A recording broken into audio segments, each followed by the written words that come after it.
Really important. There's a new mortgage law on the books, and that's why you should know before you owe. Here to break it all down for us, our real estate expert, Rebecca Rivers. Good morning to you. Good morning, and that really is what it is. It's called the Know Before You Owe law. See, okay? it sounds easy to say. We can rhyme it, so that's easy to remember. But there's a lot to go through here, even though in reality it's technically more of a simplified process. Yes. A lot of steps to actually understand what we're talking about here. So correct. You are in charge. What do we need to know? Okay. Well, first off, when we had two acts, which was the Truth in Lending Act, which everybody knows what that is. It tells you how much you're going to be paying for interest and all that so that you weren't getting ripped off. And then we had the Real Estate Settlement Procedures Act. So they've taken those two acts and made it TRID, which is the TILA-RESPA Integrated Disclosures Act.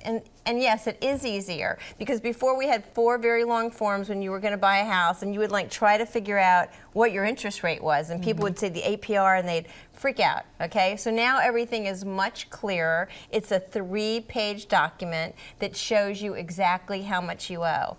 The difference is there's timelines now, okay? And the first timeline is once you make an application with a mortgage lender, they have 3 days to give you an offer of what they're willing to do. And then once they give you an offer, then you as a consumer have 10 days to respond that you're willing to accept it.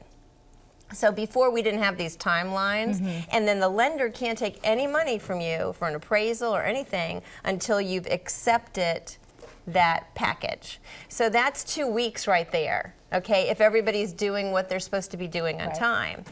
If that 10 days passes, Kelly, and you don't accept that package, which, oh, I forgot to check my email, right? We just had that discussion. Then it goes back and reverts and starts all over again. Okay, so that's going to add a lot of time onto it. The closing disclosure is another issue. When you go to the closing table, they go, okay, bring a check for this amount. Now they have to give it to you 3 days before you go to the closing table. And I was telling you earlier that usually we get it 3 minutes before we go to the closing table. That's a big change there. So we're moving everything up.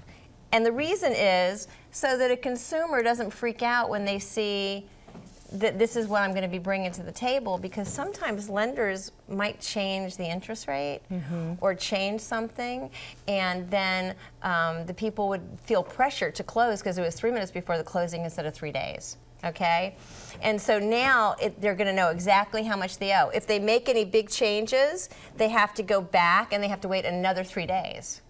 This is something too that, it seems like a lot to take in, and what do I understand? But when you're going through the process, it's going to make more sense because you're going to be going through it, and you're going to have an expert there that you can rely on. What are some of those tips you want the homeowners out there to pay attention to? The tip is to hire a fabulous realtor. There you go, right? Have someone do all that homework for you, and they can just, kind of tell you the answers a little bit. And a great mortgage broker.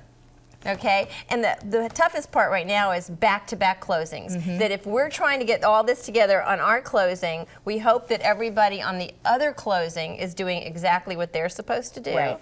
So we might be taking a closing that's 30 to 45 days and making it 60 to 75 days until we kind of get it together. And this is, again, still something new, so we're going through it, but we saw some of your tips on the screen there, and of course it'll be on our website, WTXL.tv, including some more contact information so you can get in touch with Rebecca Rivers if you're kind of in this gray area of what to do, right? Exactly. Thank you so much for being here. We always appreciate you stopping by. Hey, stay with us. We're back in just 2 minutes.